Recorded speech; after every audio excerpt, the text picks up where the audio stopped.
Hello everyone, welcome to our 7th lecture of science for class 8. Okay, so since 3 lectures we are discussing chapter number 2. Name of the chapter we all know, health and diseases. Okay, so we have seen different types of diseases. Okay, we have seen examples of infectious diseases, and in the last lecture we have seen 3 examples of non-infectious diseases. Okay, we have studied cancer, diabetes and heart diseases in detail in the last lecture. Now in this particular lecture we are going to deal with some small points. Those are misuse of medicines, generic medicines, lifestyle and diseases, and we will see about vaccination. Okay, in short. Now one by one we will discuss some remaining points or topics of this particular chapter. Okay, so to begin with, misuse of medicines. As we have studied, there are a lot of diseases, and those diseases are cured with the help of medicines. Okay, many diseases are cured with the help of medicines. Now some people misuse this medicine. In what ways? Now sometimes some people take the medicines without the prescription of doctor. Okay, so we have seen that a lot of times we take medicines even the doctor has not prescribed us. बहुत बार ऐसा होता है कि doctor ने नहीं कहा है, हम खुद डॉक्टर बन जाते हैं और मेडिसिन ले लेते हैं. ओके, हमें नहीं मालूम होता कि हमें कौन सी बीमारी हुई है. लंबे टाइम तक अगर हमारा कुछ पेट या कुछ दर्द भी कर रहा है तो हम लोग सीधा बिना डॉक्टर को प्रिस्क्राइब पूछे, बिना डॉक्टर के प्रिस्क्रिप्शन के दवाई फिर भी हम लोग खा लेते, कंज्यूम कर लेते. Okay, so this is one of the misuse of the medicine. Now overdose of medicine में अफेक्ट आवर बॉडी. अगर हमने किसी मेडिसिन को रिक्वायर्ड अमाउंट से ज़्यादा कंज्यूम किया है, ओवरडोज ले लिया है उसका, ओके, एक ही टाइम पे 2 3 4 टैबलेट्स डाल दिए हम लोग ने अपने मुंह में, तो वो क्या हो जाएगा, ओवरडोज. तो मेडिसिन का जो ओवरडोज है वो हमारे शरीर के लिए क्या है, हानिकारक है. Okay, it is not good for our body. इसका एग्जाम्पल है, देखो, ओवरडोज ऑफ पेन किलर्स में damage nervous system, excretory system, liver. अगर हमने पेन किलर्स का ओवरडोज ले लिया है तो हमारा नर्वस सिस्टम डैमेज हो सकता है, एक्सक्रीटरी सिस्टम डैमेज हो सकता है, या फिर लीवर डैमेज हो सकता है. ओके, एक और एग्जाम्पल है, ओवरडोज ऑफ एंटीबायोटिक्स में लीड टू नोजिया, स्टमक एक, dysentery, rash, white patches on tongue, etc. So these are the effects if we take the overdose of antibiotics. Okay, we know what is painkiller and what is antibiotics. Painkillers are nothing but the medicines which are used to reduce the pain in our body. Okay, and antibiotics are the medicine which are made from microorganisms and which can be used to cure several diseases. One of the example of antibiotic, penicillin. Okay, this was the first antibiotic which was discovered and invented by Dr. Alexander Fleming.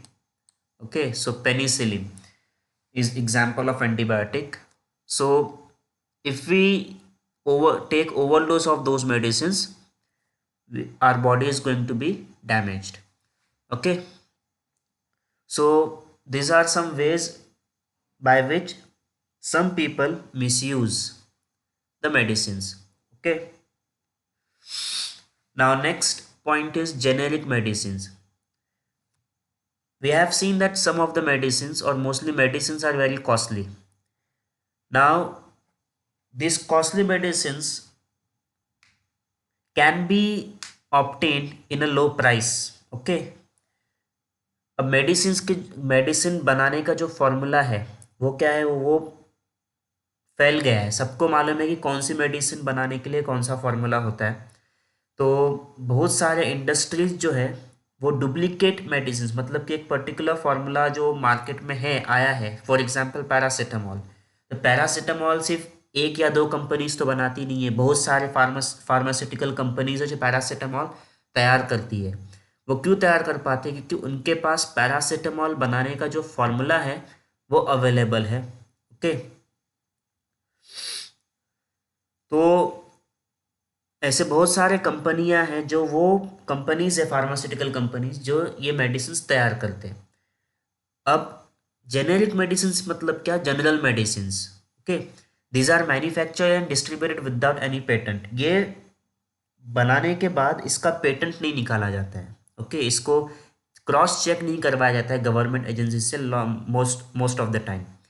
तो ये जो medicine है, ये branded medicine के बराबर होती है, लगभग लगभग बराबर होती है, पूरी तरीके से एकदम क्वालिटी में उतना उसका हम लोग बोल नहीं सकते कि 100% ब्रांडेड मेडिसिन के क्वालिटी को वो मैच करेगी।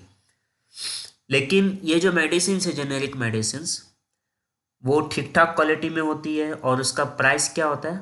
लो होता है। ओके, production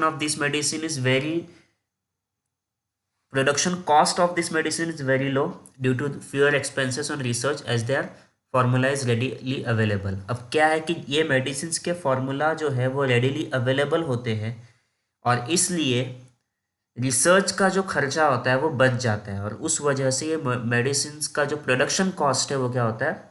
कम होता है, और आसानी से मेडिसिन बनाई जाती है। तो ये जेनेरिक मेडिसिन है। कुछ वेबसाइट्स होते हैं, कुछ ऐप्स है, जिसकी मदद से हम लोग ये जेनेरिक मेडिसिन को क्या कर सकते हैं? खरीद सकते हैं। ओके, सो हेल्थ कार्ट एक ऐप है। फिर हम लोग एड्स तो देखते ही है, फार्मासिस्ट के बहुत सारे आपको ऐप्स का ऐड देखने मिलता है। सो बहुत सारे ऐसे ऐप्स हैं जिनकी मदद से हम लोग ये जेनेरिक मेडिसिन को खरीद सकते हैं। ओके, इंडिया जो है वो बहुत बड़ा एक्सपोर्टर है ये जेनेरिक मेडिसिन का। हम लोग एक्सपोर्ट करते हैं बाहर के देशों में जेनेरिक मेडिसिन यहाँ से बना करके। अमेरिका में जो 80% मेडिसिन है वो जेनेरिक होते हैं। कितने? 80%। और ये जेनेरिक मेडिसिन बहुत ही ज़्यादा क्या होते हैं? सस्ते होते हैं। इस वजह से अमेरिका का जो मेडिकल इंफ्रास्ट्रक्चर का कॉस्ट है वो रिड्यूस हो जाता है। लेकिन हमारे देश में ये जेनेरिक मेडिसिन ब्रांडेड कंपनीज के नाम के ऊपर से ज़्यादा कॉस्ट में बेचे जाते हैं। Okay, which must be prohibited. ये हमें रोकना चाहिए और इसके ऊपर हमें ध्यान देना चाहिए। आई होप आपको जेनेरिक मेडिसिन क्या है ये समझ में आ गया होगा। ओके, नेक्स्ट पॉइंट है लाइफस्टाइल एंड डिजीजेस।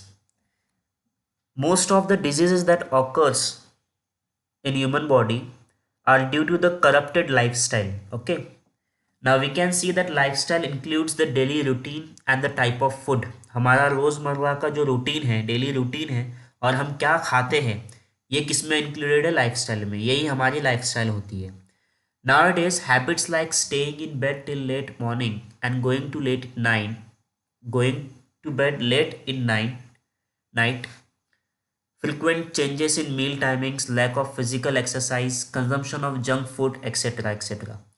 देखो, अभी जो हमारी हैबिट है वो क्या हो गई है? बिगड़ गई है। जैसे कि देर रात तक जागे रहना और सुबह को लेट उठना। ओके, खाने का जो टाइम है वो कांस्टेंट नहीं है। कभी दोपहर का खाना 1 बजे तो कभी 3 बजे, कभी 4 बजे। फिर फिजिकल एक्सरसाइज हम नहीं करते हैं, जंक फूड ज़्यादा कंज्यूम कर रहे हैं। Okay, consumption of junk food is more. So इन सब रीजंस की वजह से जो हमारी लाइफस्टाइल है वो क्या हो गई? कंप्लीटली डिस्टर्ब्ड हो गई है। ओके, और जिनकी लाइफस्टाइल ऐसी है, डिस्टर्ब्ड है, उनको डिजीज़ होने का चांसेस क्या है? बहुत ज़्यादा है। वो ज़्यादा, ऐसे लोग ज़्यादा बीमार हो सकते हैं। ओके, जिनकी लाइफस्टाइल इस तरीके से डिस्टर्ब्ड होगी। देखो, if frequency of becoming sick is to be lowered, people should follow right lifestyle. अगर हमें बीमार होने से बचना है तो सही लाइफस्टाइल को फॉलो करना ज़्यादा ज़रूरी है। It must include sufficient sleep. Normal 7 से 8 घंटे की नींद हमें मिलनी चाहिए।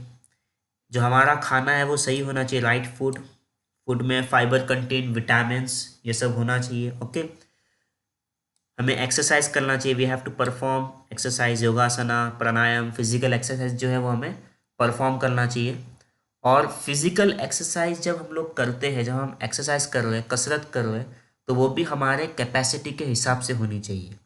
ओके, हमने आज कसरत करना शुरू किया और सीधा 1 घंटा 2 घंटा अगर कसरत करेंगे तो वो हमारे बॉडी के लिए क्या हो जाएगा, हार्मफुल हो जाएगा। ये हमें याद रखना है। ओके, पहले ही दिन विराट कोहली नहीं बनना है। जो अगर हम लोग कसरत करना स्टार्ट कर रहे हैं, so first day 10 minutes, then 15 minutes, slowly slowly we can increase the time and we must exercise according to our capacity. हमारी जितनी कैपेसिटी है उतना ही हमें एक्सरसाइज करना चाहिए। ओके, सो एक्सरसाइज करने से, सही नींद लेने से, सही तरीका खाना खाने से जो मैक्सिमम जो नॉर्मल बीमारियां होती है उनसे हम क्या हो जाएंगे, बच सकते हैं।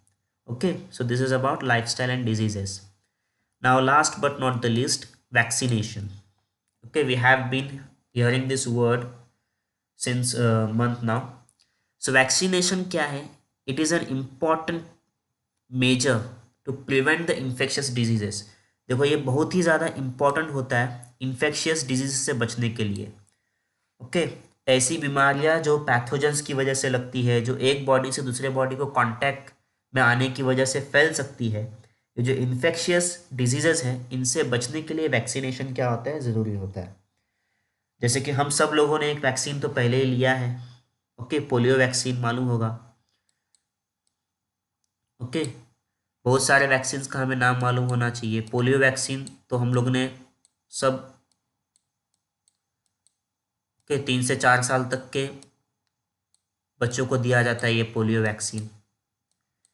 It boost the immunity of childrens. Okay, then BCG vaccine है एक। Then we have heard about this TT. Now we have been hearing the vaccine for कोविड-19 ऑल्सो। ओके, सो कोविशील्ड है, कोवैक्सीन है, स्पुतनिक है, Pfizer है, Moderna है। ये जितने भी वैक्सीन्स हैं, ये क्या करते हैं, हमारे बॉडी को इम्यून करते हैं सामने जो बीमारी है उससे लड़ने के लिए। सो फॉर एग्जाम्पल, हम लोग अगर कोरोना कोरोना वायरस को कंसिडर करते, कोविड को कंसिडर करते, तो हमारे बॉडी में जो वायरस गया है वो वायरस को मारने के लिए, उसको डिफीट करने के लिए और हमारे बॉडी को उस वायरस के खिलाफ इम्यून बनाने के लिए हमें क्या लेना होगा, वैक्सीन लेना होगा। ओके, सो वैक्सीन क्या है? It is a medicine which boost the immunity और provide immunity towards a certain particular bacteria और वायरस। किसी वायरस से और या फिर किसी बैक्टीरिया से हमारे शरीर को बचाने का काम क्या करता है, ये वैक्सीन करता है। Okay, so this was the last point of this chapter, vaccination. Now before declaring the chapter, we will see some health awareness days. Okay, there are some days which are being celebrated or commemorated as World Health Day. Now 7th April is considered as World Health Day. 29th September is considered as World Heart Day.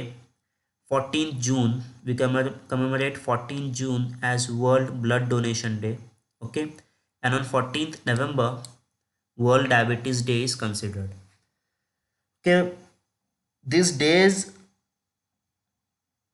are established just to create an awareness between the people, okay, about the health, about blood donations. Okay, so these days are for creating the awareness between the common citizens.